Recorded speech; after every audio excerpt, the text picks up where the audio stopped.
All right, it's on again.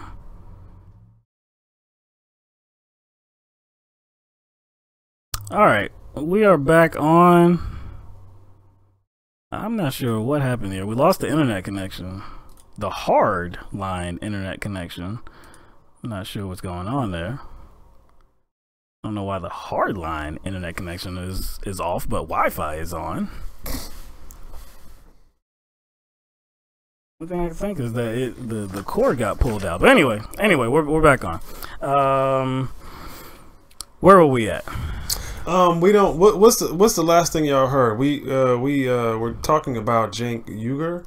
What's the last thing? Let's just go to. Okay, so anyway, okay, so let's just redo it. All right. So Cenk Ugyur, the co-founder of TYT, has been ousted from the Justice Democrats. And we have been. Last thing we heard about was the phones. Really? Okay. Anyway. All right. So anyway, yeah. So Cenk Ugyur has been ousted from TYT, and obviously it's about some of his past behavior, some blog posts that he had submitted, had put out there in the early 2000s. Now, I didn't know anything about this, and the first thing I read about it was an article from HuffPost, and the first paragraph stated, the Justice Democrats ousted Cenk Ugyur, one of its founding board members and a creator of progressive online network The Young Turks, following the Thursday revelation that Ugyur had authored sexist blog posts in the early 2000s. So the Justice Democrats executive director, a guy by the name of Cenk Chakrabarty, and I don't know if I'm saying that right or not. I think you are, Chakrabarty. Yeah. But anyway, he said the words and conduct in Mr. Ugyur and Mr. Kohler's post degrade what it means to be a Justice Democrat. We do not feel that Mr. Ugyur is fit to lead or participate in an organization that truly believes women's issues and the issues of black and brown people are all of our issues. So when reading all of that, I'm thinking, man, I'm like, this dude what did he write? Must have said something very damaging, something very degrading, disparaging, something like that. And not only about women, but minorities. Had to be something about minorities as well. Cenk Ugyur, he was interviewed by The Wrap. And The Wrap is actually the one that discovered these blog posts and unearthed them. But Cenk Ugyur said to them, the stuff I wrote back then was really insensitive and ignorant. If you read that today, what I wrote 18 years ago, and you're offended by it, you're 100% right. And anyone who was subjected to that material, I apologize to. And I deeply regret having written that stuff when I was a different guy.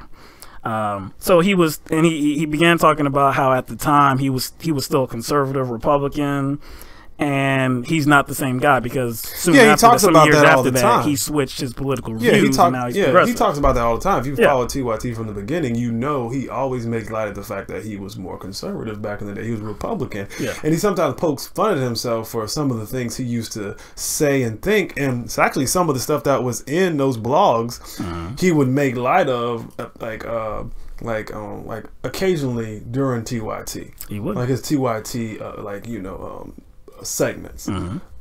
Like since our feed went out, like basically our internet connection went out, probably what we had to say prior to the story, get into the meat of the story, people didn't hear. And what we were saying was, when people have TYT in mind, they automatically think Cenk Ugyur. Yes. Like when people have a problem, when people say I don't like TYT, most likely they're talking about Cenk Ugyur. They're not really talking about TYT as a whole, like, because TYT is big. It covers a lot of different platforms and a lot of different people, and so sometimes people develop an idea or attitude about TYT just because he was a co-founder, and every time he says something, it's like everyone in TYT said it. Right. Because he is the face of TYT, so whatever comes out of his mouth is like TYT is speaking. And we've expressed our grievances with them, like from time to time. From time to time. From time to time. We have our issues with them. Yeah, not broad. Not broad. Not like we hate TYT or anything like that. Yeah, or not that we endorse everything that is TYT either. Yeah, we felt we need to call them out when, like, if it was necessary. Right. So I think a lot of times when TYT is the subject, and especially if Cenk Uygur is the subject, I think there's this expectation to treat the situation like as if it's not treat it like not in a vacuum, and treat it as if this is a referendum on TYT, and not look at the situation for what it is. So people are expecting us to kick Cenk Uygur while he's down because TYT is, you know, the devil. Like that's really not going to happen. True. And you know, my perspective on this is like, to me it just doesn't make sense, because I read some of these explicit this explicit, you know, perspectives from Cenk Uygur from 20-something years ago, and I was like left scratching my head like, this is what else is there? Yeah. Like, he's like a straight guy, he's a straight heterosexual guy. Yeah. Like, since, like, okay, well, he's talking about women. He's talking about women. Like, he's just talking about, like, ooh, breasts, boobs, and these hot women somewhere else. Let's give a few examples. All right. So, in a post that he titled "Semi-Pros in Miami," and again, this was early 2000. I think it was either 99 or 2000. I saw a 99 date, but they said, the rap said it was early 2000. Anyway, but Uygur is lamenting the fact that there are so many beautiful women in Miami. He was living in Miami at the time, and he was lamenting the fact that there are all of these beautiful women around, but he's not having enough sex. So in the post, he says, "It seems like there is a sea of tits here, and I am drinking in tiny droplets. I want to dive into the whole goddamn ocean. Obviously, the genes of women are flawed. They are poorly designed creatures who do not want to have sex nearly as often as needed for the human race to get along peaceably and fruitfully." Now, do you take that like to be something serious? I don't think, I don't personally, I don't see how anybody reading that could actually take those words as they are written. Like, seriously, like, that's what he actually was saying, was like, there's something wrong with women.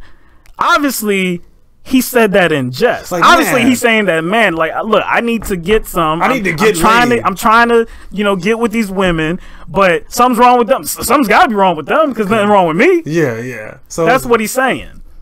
He's not actually saying that. To think that he is actually saying that there is actually something wrong with women, I don't know how you go there. I don't know how you go there. Okay, I think that's just reaching. All right, so it's like he's being facetious. He is. He's being facetious. But you don't even, I mean, like, I don't even have to know the personality of the man to take these words like that. It could be anybody that wrote these words. There's no way I'm taking that seriously. There's no way. Anyway, all right, so in another post called "Rules of Dating," Cenk Uygur talks about how things should progress physically at the start of a new relationship. So in the post, he said, "Rule number 1, there must be some serious making out by the 3rd date. If I haven't felt your tits by then, things are not about to last much longer. In fact, if you don't get back on track by the 4th date, you're done. Rule number 2, there must be orgasm by the 5th date." Now again, did you know that men like female body parts? Did you know that? Did you know that men like female body parts? I had some kind of clue. Heterosexual men. Yeah, I had a clue. I had somewhat of a clue that men, you know, are gravitated, you know, towards female body parts. Mm-hmm. Like they kind of seek them out and they want to touch them in some kind of way, and some, like, that's not extraordinary. That's not extraordinary. That's not uncommon. It's pretty. I keep saying par for the course. It's expected. What he's saying there too, again, you have, like, I can't read these words without noticing some kind of sarcasm, some kind of injection of humor that he's putting out there. He's putting rules, like, there's no rules. You really think that if he's really feeling somebody by the 5th date, if there wasn't an orgasm, you really think that he's leaving? Like, it's subjective, and every situation is different. But this is what he says is the preferable situation for him. If he doesn't have an orgasm by the 5th day, he's out. that's his right, whatever, man. But again, like I can't read this without thinking that I know he's being sarcastic in some way, right? Is that the way you took it when you read it? I'm picking up a lot of sarcasm again, and this is like us trying to look at this objectively, like outside of like kind of some things we think about Cenk Uygur. You know what I'm saying? Some of his political views. You know what I'm saying, that we had to call out. Outside of that, if you can look at this objectively, you gotta see that it's a bit of a reach. It is. It's a bit of a reach. And here's the thing. My problem with it, if this is offensive, if this is offensive, like, and according to Chakrabarti, right? Yeah. It wasn't just his decision. It was the board's decision. Yeah, it was the board's decision. It was the board's decision. Now, I hope that no one that is sitting on the board has Sir Mix-a-Lot on their playlist.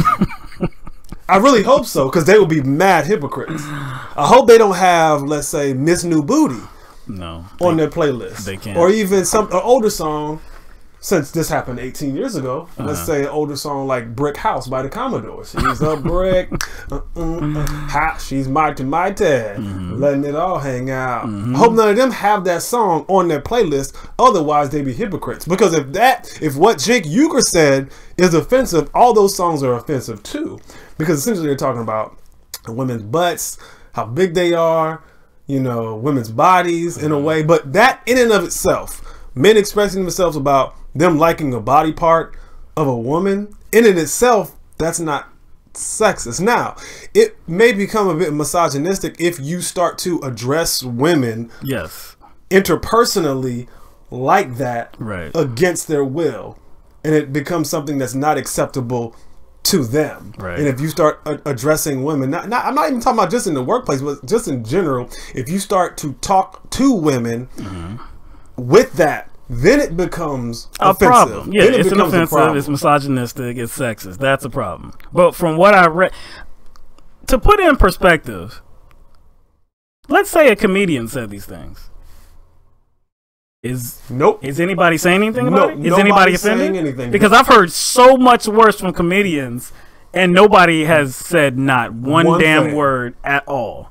And I don't think, because of the words that they say on stage, somebody would then be like, well, hold on, you can't speak to these important issues because of what you said on stage. We're going to have to agree, D's with D's. We love you, dog. You one of our favorites, man, but we just going to have to agree to disagree. Like I said, we love you, bro. When I'm reading these words, I can't read them without a comedic nature, right? So if I'm saying that a comedian is on stage saying the same things or even worse, why is Cenk Uygur being put out there like what he did was so bad? I just can't get there. And another post too, this one was untitled, I believe, or it might have been titled old people, I think. But he talked about Mardi Gras, and he talked about he was railing against old, because he saw this article about, I think it was an old woman that was talking about how Mardi Gras wasn't the same place that it was decades before, and I believe she could, you could take your children there. I think you could get some marshmallows and something like that. And he was just railing about it because, you're trying to, I guess, trample on fun and, living it up, having a good time.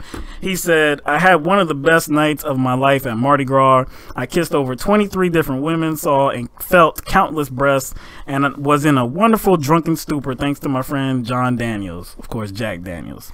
See, again, I'm still trying to figure out what y'all talking about in this chat room. Maybe please tell us what the definition of hypocrite is and what makes Cenk Uygur a hypocrite 18 years ago. I'm just trying to figure out what makes Cenk Uygur a hypocrite. And somebody said something, a rebuttal about he's not a comedian though. Yeah. But he was being a comedian. He was being a comedian back then. Exactly. And that was 18 years ago. So yeah, you're right. He's not a comedian now. So if he's responding to things he said 18 years ago and saying, yeah, that was a time in my life that I was saying some things I don't agree with now, That would mean he's not a hypocrite, because he's saying, yo, yeah, that stuff was kind of slimy. I was this back then. So he's actually not a hypocrite, because he's saying that, like, look, yeah, some of the stuff that I was saying, I don't completely agree with now. I'm more mature. Yeah. So that would make him not a hypocrite. So I'm trying to figure out what would make him a hypocrite. Jenny said he preaches moral superiority, but doesn't live up to that. But you're assuming his moral superiority is based on some sort of archaic way we view sex. You're viewing sex in a very archaic and primitive way. So you're trying to like project what you think is morally like moral onto Cenk. I think if you Cenk, though. My bad. You always gotta catch me on that. So I'm trying to figure out like but again, it was 18 years ago.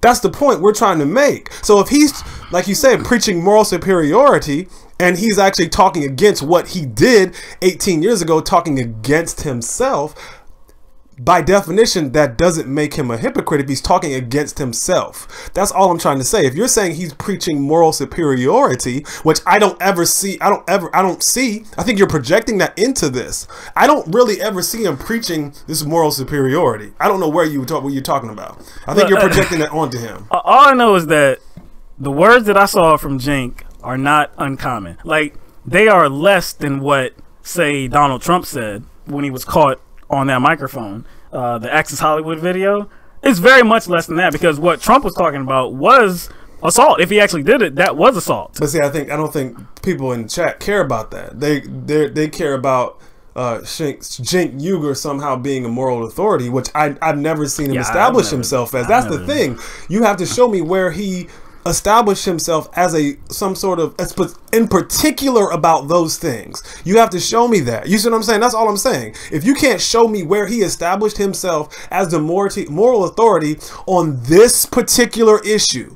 But see, on this particular issue, he actually has been, he might have not said the same words the same way, but I've watched him for years, like going back to 2008. I watched him a lot back then and going forward. I don't really watch it too much now, but still, he talked about women. Yes, a lot. He talked about he talked about Miami a lot, about the women there. If you ever watched his show and how he talks about women, if you actually see Anna Kasparian sitting beside him, you always see her rolling her eyes like, "Oh God, here's Cenk go to Cenk." Yeah, shut up. Here's Cenk goes again, but obviously, but he's not being as vulgar. He's just saying, "Oh my God, these women." Yeah, like he would say things like and he always says about how the amount of beauty in Miami is ridiculous. And it's unfair. And but he's not talking like he was 18 years ago. No, but it's the same line of narrative. So I mean, it's the same thinking. I'm trying to ask you guys, at what point did he say, or did he establish himself as the moral authority on this particular issue? And I guarantee you can't show me that. All you're doing is going by your own, like, I guess, your already predisposition to hate Cenk Uygur. I'm just saying, you know it. You know I'm right. All I'm saying is, if you can't find me, find me something where he established himself as like the moral beacon in this particular area, then you don't have a case. Again, it's not like we like TYT. It's not like we love Cenk Uygur. We're just trying to be objective in a vacuum in this situation. Look, we're also men, and we've heard many different things from men, okay? Men that like women, men that want to have sex with different women. What Cenk said, I'm sorry, is just, I wouldn't say it's out of the norm. I wouldn't say it's too far.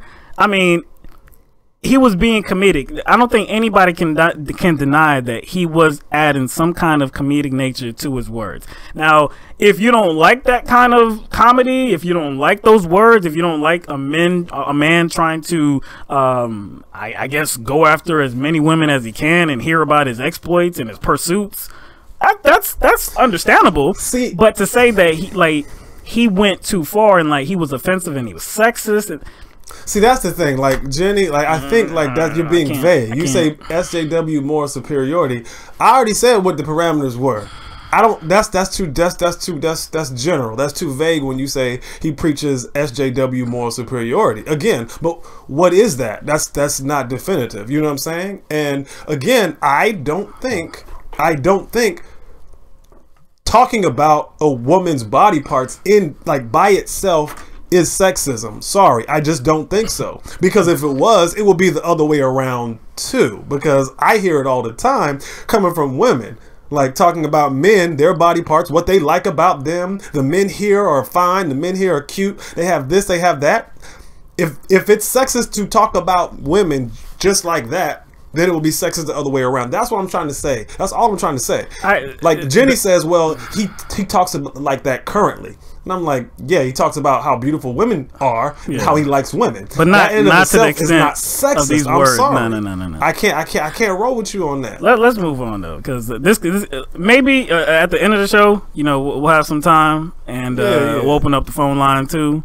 And maybe we could have some callers call in and give their feelings about that. But Carly, you're sexist. That's a sexist comment. All right, so let's go to. All right, so in Indiana, all right, Republican Representative Milo Smith of Columbus, Indiana, he's introducing a brand new piece of legislation. This legislation in Indiana would require the Indianapolis Colts of the NFL. It would require them to offer refunds to fans. Fans that are offended by players who take a knee for the national anthem. If these fans feel like they are offended in witnessing this protest, this legislation would make it so that the Indianapolis Colts would have to issue them a refund. Now, the fans would receive a face value ticket refunds at games, and they would have to leave. This would have to be by the end of the first quarter, and they would have to leave the game. This is Indiana legislator, and this is the Indiana legislature. This is a representative in the state legislature of Indiana. It's good to know that their priorities are straight. Yeah, man, because this is important, man. What else could he be doing? Seriously, what else could he be doing? But this, like, why are they getting involved in a private business's internal refund policy, especially if it doesn't have to do with like fraudulent practices? You said a private business? Oh, the NFL, and the Indianapolis Colts private businesses. Again, I'm not talking about like how a private business like interacts with the public as far as like, you know, like taxes collecting, you know, like how they collect taxes, like discrimination policy, stuff like that. I'm talking about like internal refund, and that's an internal policy, internal refund policy. Why is a legislator getting involved in that process? I don't know. But see, this is why it makes no sense in a lot of different avenues, you know, a lot of different ways. First of all, it shouldn't be offensive because they're not doing anything offensive. That's one. I mean, that's obviously one. Two, they're not protesting the national anthem. They're actually trying to bring awareness to other issues that you are blind to, or you're purposely blind to. All right, that's two. But three, you bought a ticket, right? These fans that are offended by this protest, they bought a ticket. Why did they buy a ticket? What was the ticket to allow them to do? The ticket was to watch football, to enjoy football on the field. The ticket was to allow them to be in the stadium to watch football. That was what the ticket was for. The price of admission was to watch the game. Not only was the price of the admission to watch the game, they weren't forced to purchase the ticket. They weren't forced to purchase the ticket either. No one is forcing them to go to these games. But the price of the ticket, though, did anybody get in the way of them watching the game? No one got in the way of them watching the game. So they're not actually being affected by the kneeling, nor does it affect the product, which is football. Which is the game. Which is the football game. So how could they be offered a refund when the ticket was for them to watch the game, which is something that they had the ability to do? The protest had nothing to do with that. Makes no damn sense. Makes no damn sense. This guy says, okay, so because he was at a game and he got offended. This is a quote from him. He said, "To me, when they take a knee during the national anthem, it's not respecting the national anthem or our country. Our government isn't perfect, but it's still the best country in the world, and I think we need to be respectful of it. See, this is where I have a problem, okay? Oh, he says that this country is still the best country in the world, right? Now, I imagine that one of the things that he would say makes us the best country in the world. I know where you're going with this. Is the First Amendment. We got freedom. Freedom of expression. Yeah. Freedom of protest, right? Yeah, all these America-loving, freedom-loving patriots are offended by something that is granted to people under the First Amendment. Right. And it doesn't seem to affect their lives, does it? It doesn't affect them at all. And it doesn't affect their money because, like I said, it wasn't like you got the shaft, like you paid for a product and didn't get the product. No, you got exactly what you paid for in purchasing the ticket. You got a football game. That's all you were offered. You weren't offered anything else. Basically, their feelings matter more than people whose livelihoods are affected by corrupt law enforcement. Their feelings matter more than people whose like actual physical and financial well-being and livelihood is affected by corrupt law enforcement. Obviously, their feelings matter more. Obviously. He said he wanted to give voice to the fans that felt offended and disrespected by this protest. And also, he said that in no way is this legislation meant to infringe on these NFL players' right to protest. No, in no way is it meant to infringe upon that right. See, again. I think sometimes people can become so offended by certain things that their reaction to it, and in this case, it's legislative reaction to it. I don't think they understand what type of door they could be opening. You see what I'm saying? Think about it. Think about what stupidity might come down the line. Because let's just say I'm a customer of a retail store during Christmas. And a lot of these retail stores, a lot of the employees are encouraged to wear festive attire, sweaters, t-shirts, maybe sweaters, because most places are cold. Yep. So whether it's sweaters or t-shirts or hats or pants or whatever that's holiday themed. Some of these places of business, the only thing that distinguishes them from everybody else is like a name tag or something. So usually if it's within the realm of the dress code, they can wear it. So what if some employees just decide to wear happy holidays? They decide to wear that as a message on their sweater. What if some Christians go into that business and say, we're offended, we think it should say Merry Christmas, or there's not enough people in here that are wearing attire that respect Jesus, and there's actually nothing in this business that has Jesus on anything. We're offended. We demand a refund. Exactly. What if it and what if it's the opposite way too? What if I'm non-religious and I walk into a store and I see Jesus stuff and I see Christmas stuff, people outfitted with crosses? I'm offended. Give me a refund. I deserve damages. Even though there's nothing wrong with the product. It's a frivolous. It's not a lawsuit. It's a frivolous bill. It means nothing. Again, why would you put your 2 cents into a matter that, one, is about a private company, and then 2, offering a refund to people who weren't deprived of the right to do exactly what that price of admission specified. And which is watch a football game. I know. It's like they're catering to the most snowflakiest people. The most people's emotions all hurt up, bent out of shape over nothing. These are the people that want nothing to do with actually listening to the situation that these players are actually trying to surface. So they get the actual meaning of the protest. So they're gaslighting the situation. Yeah, they're saying they're turning it into something else. So it's not like we don't care about what these players are standing up for. No, we don't care. Actually, we don't care enough. It's actually not about. Don't even talk about it. It's actually, to me, it's not even caring about the issue. It's caring about who the issue affects. So they don't care about who the issue affects.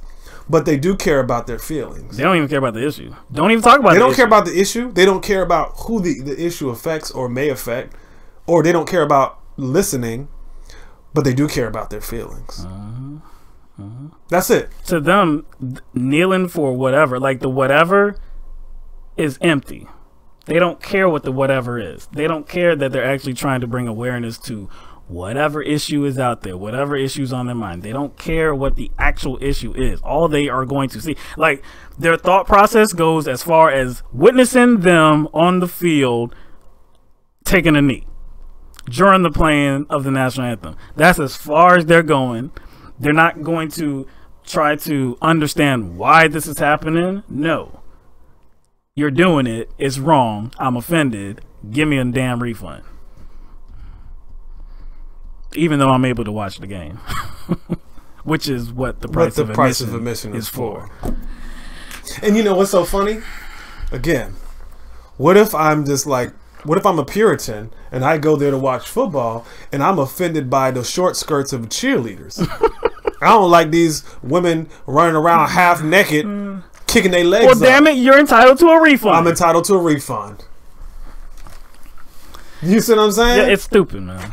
It's ridiculous. The absurdity of this. I went, like, a wife goes to the football game with her husband. Her husband is eyeing all those cheerleaders. She can't do nothing about it. She deserves a refund. I want a refund. Henry was staring at all those it can touch so many different situations. I couldn't enjoy the game. This can touch absolutely everything, man. This could touch anything. Anyway, all right. On Thursday, earlier today, President Trump accused China of illegally giving North Korea oil that was actually in violation of UN sanctions. This all stems from a South Korean newspaper. It reported that Chinese and North Korean ships were meeting at sea to, deliver the oil. Well, the Chinese were delivering the oil to the North Korean ships. Like I said, this is all because of that South Korean newspaper report. Now, China is saying that there's nothing to see here. We're not in violation of any UN sanctions or anything like that. I don't know if they specifically denied that, like, it didn't happen. They're just saying that, like, we're not in violation of any UN sanctions or anything like that. We're not doing anything illegal or anything like that. But Trump on Twitter, he said, caught red-handed, very disappointed that China is allowing oil to go into North Korea. There will never be a friendly solution to the North Korea problem if this continues to happen. You know what? Like, how long is it, how long is it going to be until people start to kind of not take any of these pump fakes seriously? Because he's been pump faking for a whole year. A whole year has been nothing but strong pump fakes. Those Kim Olajuwon pump fakes. Yeah, but he's been in the post for a year. Somehow he hasn't managed to travel. I know he's got the ball. Yeah, he's been just backing up for the whole year. He's pump faking all year. Haven't even taken a shot. He not hasn't at all, taken a shot. Not yet. one. But see, look at that threat, man. He's saying that there'll never be a friendly solution if things like this continue to happen. Okay, there won't be a friendly solution. Now, let's imagine that China actually did do this. Like, let's imagine that China is actually guilty of illegally giving oil to North Korea. Okay, there it is. China's guilty. Now, you're saying that there's not going to be a friendly solution. So that sounds like a threat. That sounds like some kind of act of war or something like that. Like, when you say it's not going to be a friendly solution, something not friendly usually means I'm either put troops on the ground, bombs in the air, some act of war, right? An aggression, right? Right. So if you do that, right? And obviously it's going to be towards North Korea because that's the source of all your strife. That's the source of all your anger. If you do that, and again, what did we already, I guess, say that this is a fact. China is helping the North Koreans. Yeah. So what you're saying, like, if China, if this is a fact, and China is helping the North Koreans now, and then you go and do some sort of non-friendly intervention, yes, wouldn't China then help North Korea? So China would get involved. China would get involved in the battle, in this strife. Because it won't be just a non-friendly act against North Korea, right? You gotta look. You gotta look at the bigger picture. Who might else get involved? And so China would come to the aid. Next, Russia, Iran. Yeah. So you're talking about World War III? No, yeah, yes. You're talking about World War III. You have to be. You kind of have to be talking about World War III. This is why Trump is bluffing. This is why it's so apparent that Trump is bluffing. Again, if you're saying that China is caught red-handed and they are actually illegally helping North Korea, then you would say that any act that I make, any act of aggression I make towards North Korea, obviously the result would be China is going to help. If they're helping now. My thing is, if North Korea's missile tests, if the North Korean missile tests aren't causing Trump to act, why would China giving North Korea, oil, like, cause him to act? And no, I mean, and Jay Scott makes a good point. He says, you guys are missing the point. China isn't doing what the U.S. wants them to do. I mean, actually, we brought that up in a previous show. We've talked about because most battles that appear military, like they appear like military battles on television, are really economic battles. We just go to war because we hate how they're messing us up economically. Yeah, like we've talked about that. And there's been a lot of talk about China doing that. Yeah, we've talked about that in previous shows. Like, yeah, we know that, we'll create enemies or enemy combatants out of, or axis of evil out of countries that really don't, I guess, follow what we want them to do economically. Yeah. So yeah, you make a great point, but we've talked about that on other shows before. Like I said, again, if it is true that China is helping North Korea now, then you would have to surmise that Trump is bluffing, because if you do anything to North Korea, who's going to be right there to help them? China. You don't want that. I know you don't want that. Don't even act like you want that. This tweet is lame. It's empty. We all know you full of it, man. You don't want China in this, man. Please, man. I'm not buying it. Yeah, he's gonna go down as the bluffing president. Yeah, man. Like you said, Akeem Olajuwon, man, he's doing better than Akeem Olajuwon ever did, man. In the post for a year. All right. Last story we're gonna do. Catalonia. Okay. So Catalonia, the elections took place, and we talked about that, I believe, the last show that we did, but we didn't have the results at that time. Well, the results are in. You sound like more Povich, dog. I know. He's not the father. All right. So, what did the results reveal? Spain's Prime Minister, Mariano Rajoy. Not a good look for you, man. Didn't do exactly what you wanted it to do, did it? Not at all. So his party is the People's Party, right? His party is nearly gone now. Yo, they was almost a no-show. Nearly gone. They won 4 seats? They won 4 seats out of 135. I like how you said 100. 135. 100. Not 135. 100. They won 4 seats out of 135 seats. Since this is the same dude that sent riot police. He confiscated ballot boxes. Yup. Beat people. The officers beat people with batons. It was bleeding. He declared the October 1st elections illegal and illegitimate. Didn't even happen. Didn't even happen. Never happened at all. Didn't acknowledge that it even happened. Nope. He called for a legitimate process. Yep. But he didn't. So I think he underestimated, I guess, the will of the people. He did.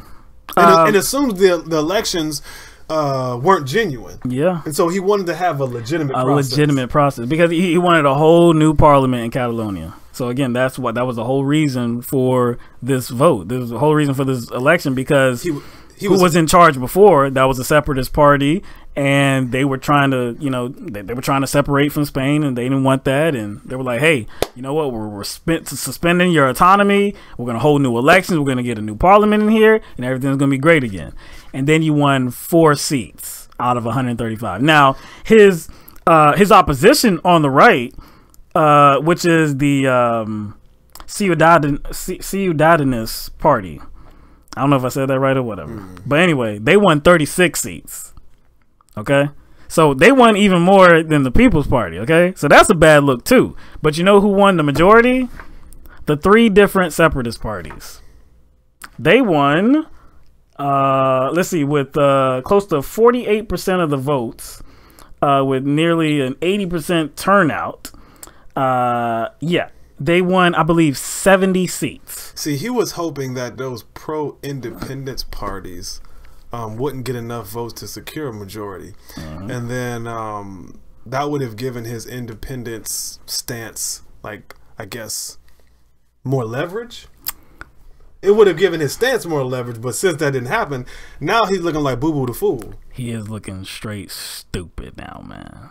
Because, again, now, okay, so when this illegal election took place a couple months ago, they could have easily said, you know what, we're declaring our independence from Spain, but they didn't do that. Remember? They didn't do that. Remember, they wanted some dialogue with the central government. That's what they called for. They wanted dialogue because, of course, they have problems with the central government as it relates to like economic issues. They feel like they're getting the shaft, right? So they wanted some dialogue to maybe come to some form of agreement, and that would, I guess, quell the need to separate from Spain, right? But what did Rajoy do? Nope, we ain't talking to you. We ain't talking to you. We ain't going to hear you. What you got to do first is say that that election was null and void, and you ain't about all this separating from Spain. Then we'll talk. So basically, his strong arming backfired. Yup. Backfired. Big time, man. Big time. And now, like, who's in power again? Separatist groups. So, and what are so these separatist groups? It's not the same party. It's like 3 different parties, but all of them want the same thing. They want pro-independence. So what they're saying is that, well, the 2 biggest secessionist coalitions is Together for Catalonia and Republican Left of Catalonia. They stated that they want to negotiate with Madrid. That sounds familiar. They want to negotiate with Madrid to come to some kind of agreement. Maybe, like I said, maybe they can actually solve their problems. Now, I guess it's on you, Prime Minister Roy. I guess it's on him again. Now he can't claim that it's not the will of the people, though.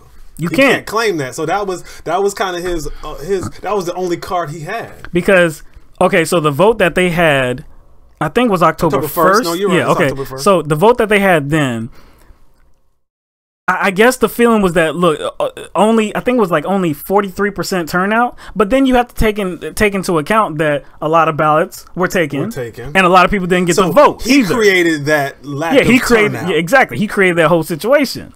So to say that, hey, it's only 43% turnout, you like I said, you created that. But okay, you wanted legitimate elections. Well, you got them. 80% turnout. And who won? The pro-independence parties. So again, like, we're at this stalemate that's been here for going on, 3 months now. What are you going to do? He over here looking like Roy Moore. I'm saying, right? Not giving up, man. Like what move do you have here? Are you gonna suspend the parliament again and say, okay, in late January we're gonna hold new elections again? Or are you gonna actually meet with the people that have certain grievances towards the central government, hear them out, come to some kind of conclusion? And now that the pro-independence parties have a majority. See, and before and now they have an even larger majority. Before they had a slim margin of the majority. Now they have even a large. But see, you know what? See, again, that's what kind of the strong arming was. The strong arming maybe was trying to prevent all that because he knew that uprising was right over the hill. Yep. You know what I'm saying? So he was trying to prevent that from happening. Look, man. But you know, if you have to backfired. go through all that, right? Then you know people have a legitimate claim to their independence. Yep. If you have to go through all that, you know what I'm saying, to try to prevent them from activating their independence, then you know there's some merit in it. And you know that they have legitimate claims or they have legitimate grievances.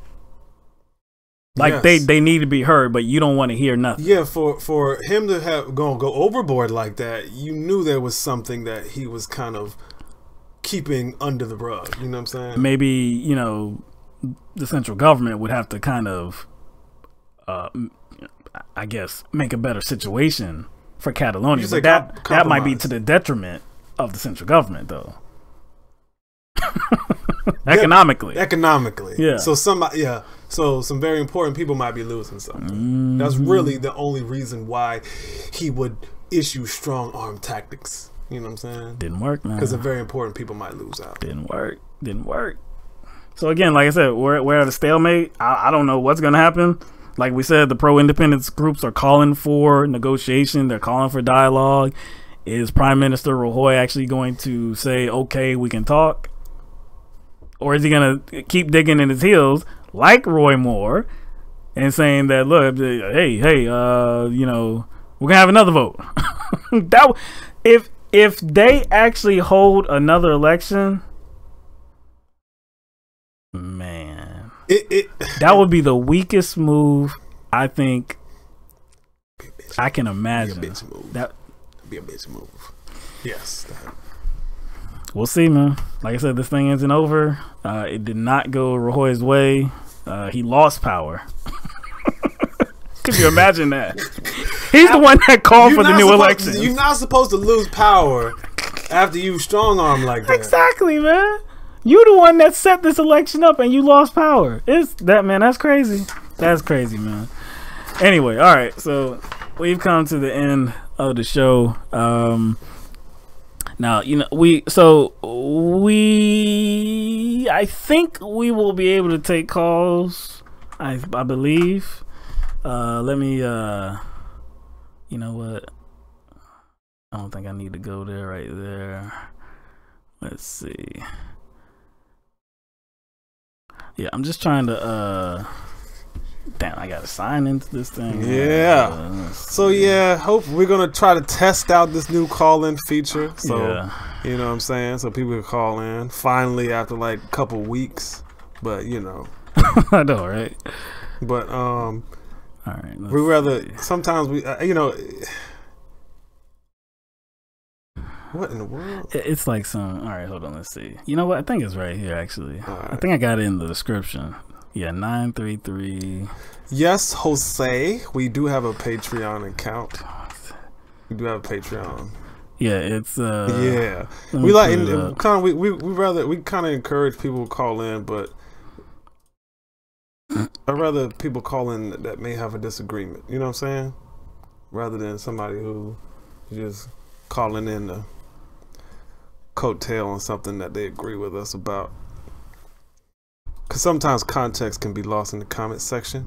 Yeah. And you know what's going to frustrate y'all about us is when there's a disagreement. You know us, we're going to require a lot. You know us, we require a lot of reason. You know what I'm saying? So we ain't necessarily going to be sold, you know, on certain. And big-headed Diesel D's, why don't you call in? What's up, Diesel? All right, so the number to call in is 646-876-9923. All right, and then you have to input the ID, which is 933-216-5779, and then you'll have to press the pound button. So it's in the description on YouTube. If you just look in the description, it's right under join the discussion. So you just got to do that and you'll be taken into this, you know, atmosphere right here. This is in this like personal meeting room. If you want to call in, if you have a comment or a question, I'm sure people have some comments about the whole Cenk situation that seemed to rile. That seemed to rile y'all. A lot of people up. Dang. You know, we still love y'all though. It's just that you know what we require. You know we require a lot of reasoning when it comes to some counter perspective that are kind of being tossed our way. We tend to frustrate people because it takes us a lot to kind of come over. It takes us a lot of convincing. You know what I'm saying? If it ain't there, then we ain't gonna buy it. You know what I'm saying? That's just it. You know what I'm saying? So what y'all love about us is gonna be what y'all hate about us too. I'm just saying. Like I mean, like I said, I just didn't see free Cenk. What are you doing? And examining Cenk's comments, like you know, if people say that, yeah, okay, he projects himself as this moral superiority right now. Okay, even if you are right about that, I haven't for once ever thought that about Cenk. I haven't thought about that, but like I said, I don't really listen to him too much nowadays. I think they're going back for a couple years, maybe projecting kind of the people that he caters to. Maybe and they're projecting that onto him. But maybe, but even if, let's just assume that they are right about that he acts like this moral superiority figure. Okay, fine. Let's just assume that as facts and evidence. Okay. Still, in reading his past comments, the most you could say is that he's a hypocrite.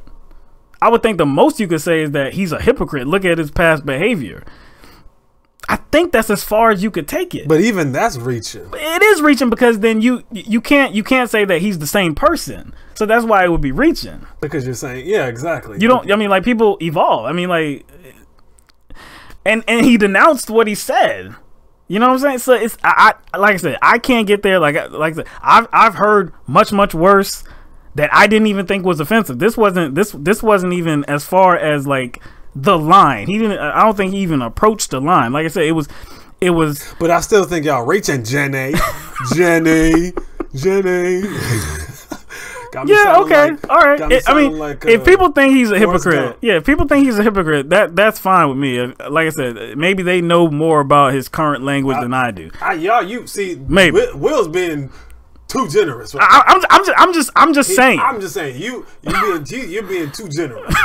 I'm just saying I'm just saying him being a hypocrite, that's reaching. I'm not saying that's completely out of the question, but I'm just saying that's reaching a little too much, because then you kind of have to establish like how he did that. You kind of have to establish that by setting it up, showing where kind of he became this moral authority. That's all. And I've been watching them long enough to know that I've never seen them set itself up, even if it's unofficial. Right. You know what I'm saying? He never said, "Hey, don't talk about women like this. Yeah. You don't talk about women's booties, their breasts, or any parts." He's not Roy Moore out here.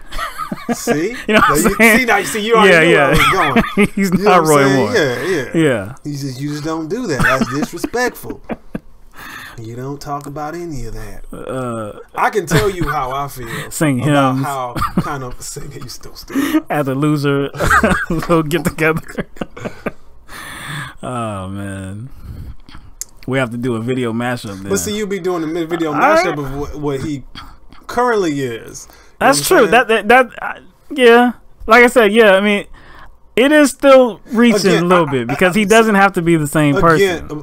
And here's the thing. So I think there's a lot of implications that people are making by taking this position. And one of the implications is, and far be it from me to kind of say that there's a double standard in regard to sexuality, because I definitely would never say that in favor of men, but now I kind of do have to say that, because it's almost like I have to be a purist as a man. Like, I can't even say, yo, I like big butts, and I can't lie. Y'all the brothers can't deny it. I can't say, yo, man, like, I like breasts, I like women's bodies. Does that disqualify me from like let's say advocating for like sex workers to be respected? Does that disqualify me from fighting for like equal wages for equal work? Does that disqualify me from, you know what I'm saying, fighting for women? No, it doesn't. Like, my sexuality and what I like about women by and of itself is not sexist. I guess he put it on paper. He put it out there. Does that disqualify me from, you know what I'm saying? But like, he put it out there. He put it out there. Advocate for, no, those two things are so separate. It's almost like they're trying to slut shame dudes now.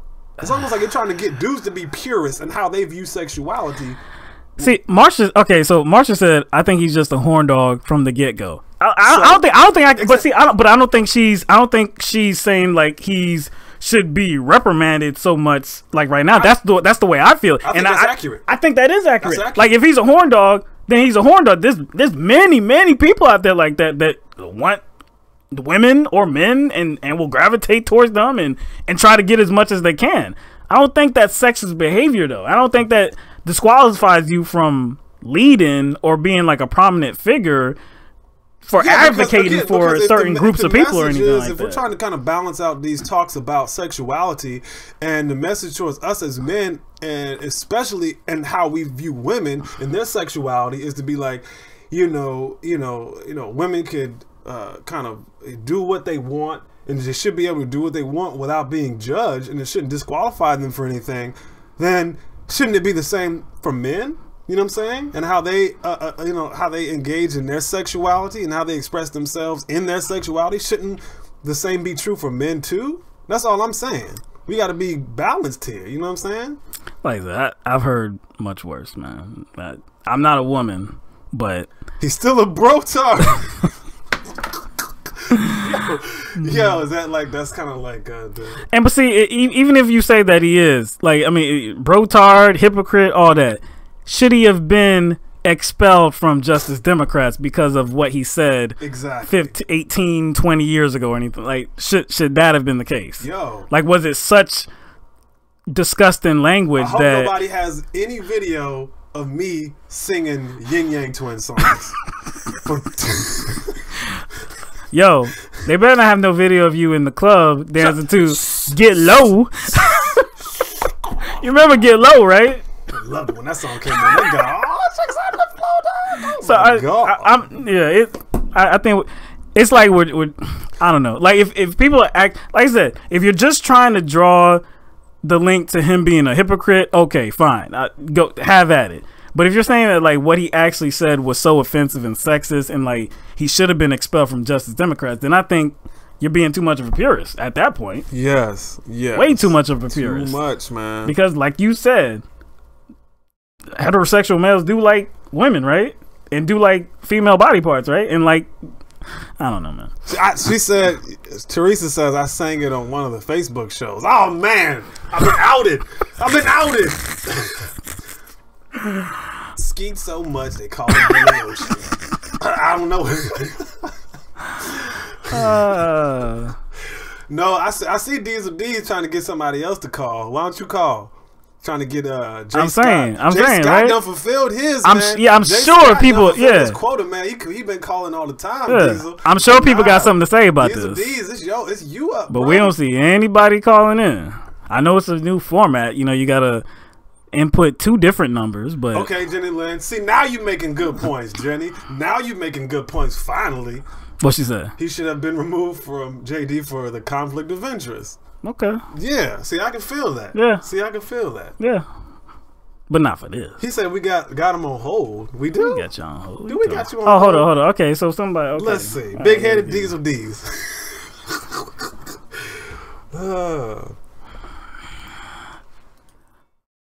All right. Welcome to the show. Hello?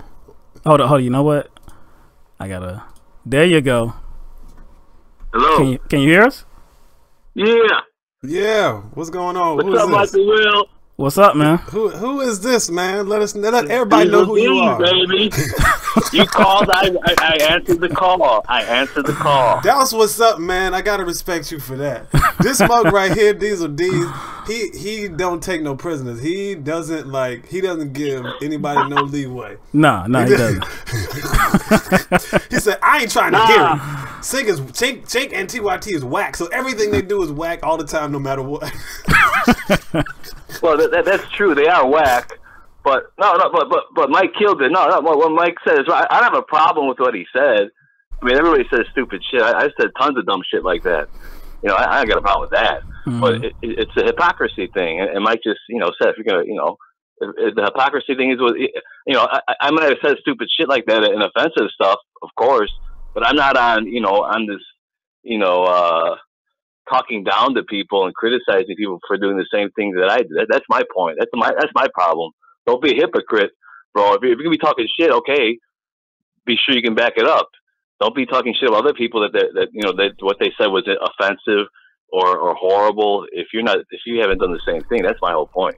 I think that's what, and I'm pretty sure that's what everybody was on my side, Jose, like Jimmy Lynn and other people on my side. Yeah. That's the point we were trying to make. Like see, I have no problem with that. Like, and he was a young dude. I get that. I mean, we all do that, but don't be on your 5 million subscription blowtorch talking down to people for doing the same thing. That's my whole point, bro. And see, okay, so if you're gonna leave it there, which like Jenny Lynn, she said that too. She never said that he should have been removed for his old posts and his the things that he said. Oh. If you're gonna leave it there and say that he's hypocritical, that's fine. Lynn is a goddess in herself. She's all over all the channels. I'm not even gonna attempt to speak for her.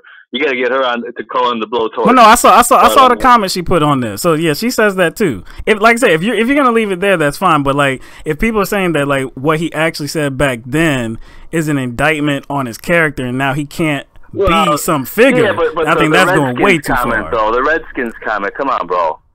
That's pretty bogus. What we're not aware of that. What do you do? Can you? Oh yeah, no, I don't have the quote with me. But I read it in one of the articles that he was at some kind of he was criticizing Native Americans for coming out, and he said something like, "Well, they get pissed off at anything," or something like that. But he called them Redskins. Okay, see, that's the thing. We like I said, you've probably been following them, and his past. You know what I'm saying? I used to work for the dude, so I definitely know what he's like. You know what I'm saying? He his past. I mean, he's essentially comes from he has conservative, views and blood running through him. And I don't think he's completely shed himself of that. I've always thought that. Like, if some of his positions, like we came out about his Dakota Access Pipeline bullshit, because I think he still has a bit of that, like, running through him. Sometimes pipelines got to get built. Yeah, sometimes pipelines got to get built. I do think that maybe some of the people at TYT that surrounds him kind of takes him down a notch from that, and him being in that, him starting that was good for him. But I still think that, he's retained a lot of his questionable views, and they tend to come up every now and then.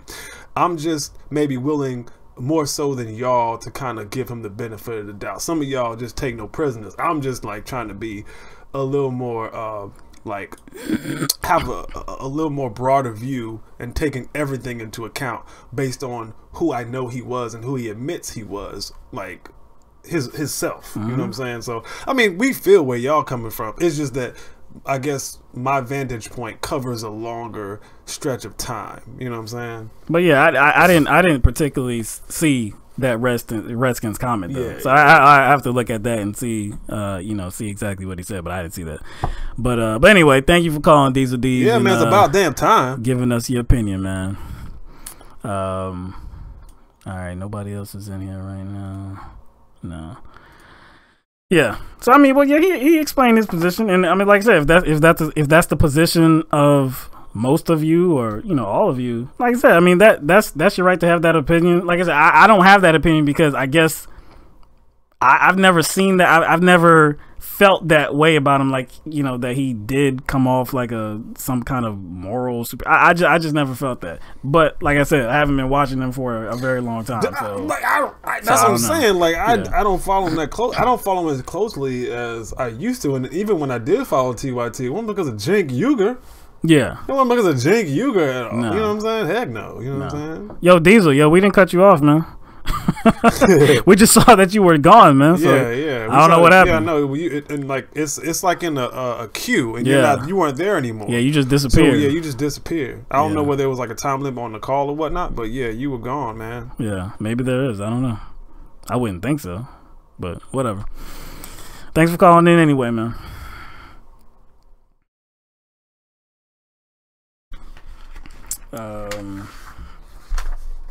Let's see. Yeah. No, we can do that on Facebook. But yeah. That Redskin comment that's interesting. You cut me off. Why you cut me off? You cut me. That's funny. All right, but I think we're gonna end this and get on to Facebook for some a little bit. a little bit of after show or whatever. But yeah, this is the last show of 2017. You know, we won't see you again till 2018. So Jim, the number is in the description. Yeah. We don't have the graphic up yet. But it's in the description on YouTube. And Jay Scott been killing it and putting it in the chat. So all the stats. Yeah. Appreciate that, Jay. But yeah, we 2017 has been something, man. Man, 2007, and we've only been here since August. You know, so it's only been basically a third of the year. Yeah, we didn't go a full year like we did last year. Yeah, exactly. But this year has been a different format. Obviously, it's been a live format. I do think that allows us to connect to viewers a lot easier in real time. Because before everything was it was post production. We just kind of did little short videos and uploaded them. Yeah. Those worked, but like I said, I think this was probably a little bit more engaging, and more challenging. It's more challenging and engaging. Well, yeah, challenge is probably the first thing I should have said. Yeah, that's the first thing I should have said. Most definitely. But yeah, I do like this better, and I think it's more beneficial to us and you guys. Mary asked, was 2017 worse than 2016? I think 2016. Well, at least for most of it, we had hope. Or I guess for a certain portion of it, we had hope. You know what I'm saying? I'm not trying to trample on hope right now. I'm just saying that a lot of us had hope that, you know, during the Democratic primaries, Bernie Sanders would come away with the win. You know, because it wasn't settled yet. And then summertime, July, you know, it was done, you know. But then after that, it was like, if it's really going to be Hillary or Donald Trump, like, damn, like, what hope do we have? You know what I'm saying? But like, now that we just have Trump in 2017, I don't know, I'm gonna say 2017 is worse, man. Yes, I will, because we're actually in the thick of things. Yeah. Like before, we were in more or less it was almost like we were in the balance. We were in the balance in 2016. Yeah. Now we're here. Like, we didn't know what was going to happen. We were kind of in the balance. We were in limbo because of the election. And now we're a year removed from the election, a little over a year removed, and now we're in the thick of things. Actually dealing with the results of the election. And to see the things, what I really want people to do is continue the vigilance. Yeah, vigilance. Is that the right word? I know it's vigilance. Vigilance. All right. I just want people to continue that, because a lot of times, like, people always have these points in history, or they'll have like a particular president that came about that caused them to pay attention more. Some people it was Bush 1, some people it was Bush 2, some people it was Clinton, some people it was Obama. You know what I'm saying? So, like, I don't want people to like drop off that same vigilance. You know what I'm saying? Yeah. You know what I'm saying? Because it's like, I don't think that there's new things that come about per se with government. I just think that more things are revealed that you didn't know were there. And so maybe Trump being president causes people to look a little bit closer. You know what I'm saying? It can, or like you said, it could have the adverse effect, you know, because we know after elections, interest dies down. You know, interest for politics as a whole dies down outside of election years. And that's what we don't need to happen. You know, we need the same amount of people that were engaged and were all for the Bernie train ride and, you know, all of that, trying to get him elected. We need the same people. Well, maybe not all of them. Oh, true that, dog. True that. Maybe not all of them. Take that back. Yeah, but still, we need more engagement. That's what we need outside of election years. If we're actually going to come to any kind of progress, man, it can't just be in election years where we're all together and we're uniting behind a common goal, a common purpose. No, we got to do that every single year, no matter if somebody's up for election or not. So whatever, man. That's like I said, 2018 is on the horizon. We can hope. Yeah, we can hope for a better year. You know, what's going to be 2018, man? I don't know. You know, it's going to be the second year of Donald Trump. And again, it's like, I think the realization, I think maybe superficially, America has been kind of dictating this leadership role that we have. You know what I'm saying? Like dictating the terms behind the leadership as far as globally. And really, I think a lot of countries kind of like buttered up to us just to be nice. You know what I'm saying? Just to go along and get along, knowing good and well we have a lot of problems. And I think maybe Trump being in there is like, hold up a second, like just like the whole the UN vote. Yeah. You see how lopsided that was? That's a sign right there. Like, okay, now y'all got this dude in here. You know what I'm saying? Like, okay, you're not leading anymore. Yeah. Or you're not superficially leading anymore. So maybe that's the thing. What is that going to mean for 2018? I think we're in the balance again. We don't know which way it's going to go. At least for the immediate future, you know? I think it's going to be some more Trumpian things. No, it is going to be, because it was a year filled with Trumpian things. So this tax bill just passed. You know, and I think we're gonna start feeling the consequences of that. We may not feel that until in a couple of years, right? Or not, maybe maybe not until the end of his term. We may not feel that. At least not negatively. Yeah, negatively. Because in the immediate future, it might result in some better situations for the middle class, poor people. Might. So, like I said. What I hope for in 2008. Somebody says they tried to call, but we didn't accept. But I think you were just checking periodically. So somebody says Curly, Curly says she tried to call, but you didn't accept about 10 seconds ago. So yeah, that's probably what happened.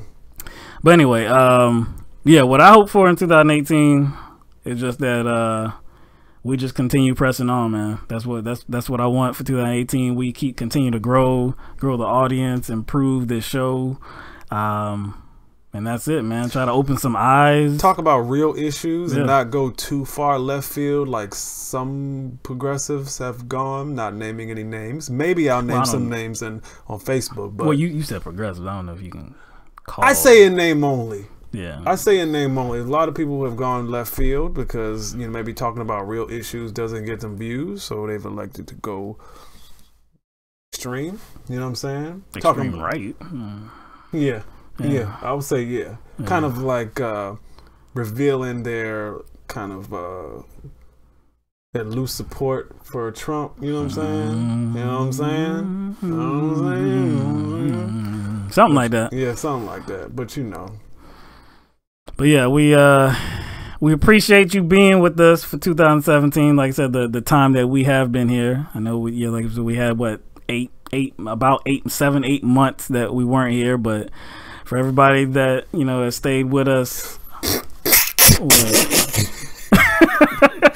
somebody knows.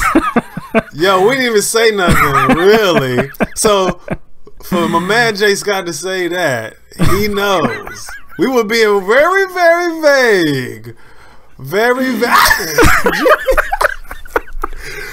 So you see, it must have some merit. It must rub some people the wrong way, huh? Some people the wrong way. Yeah. If I was being so vague and they knew exactly who I was talking about.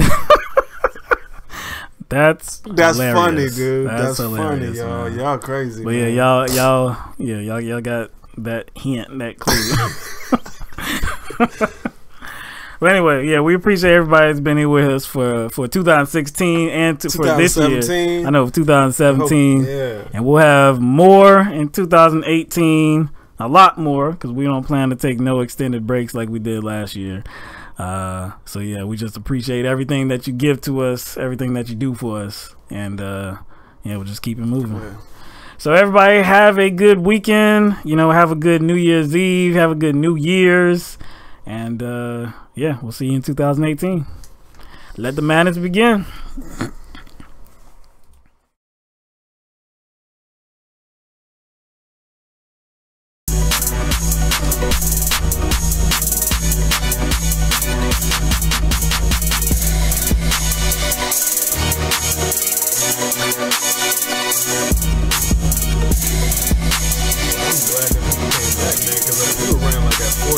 I'm saying, right? And then like the jump got cut and then went down to 2. It's still down too.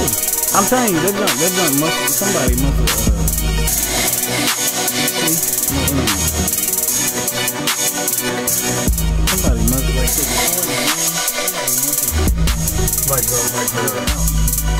like the main modem. The cord might have come out or something. You know what? No, the cord couldn't have come out because we're still on Wi-Fi. So the internet is still capable. It has to do with the recording connection. So I'll go ahead. Pretty sure there probably was some like lag or something like that because we were on Wi-Fi probably.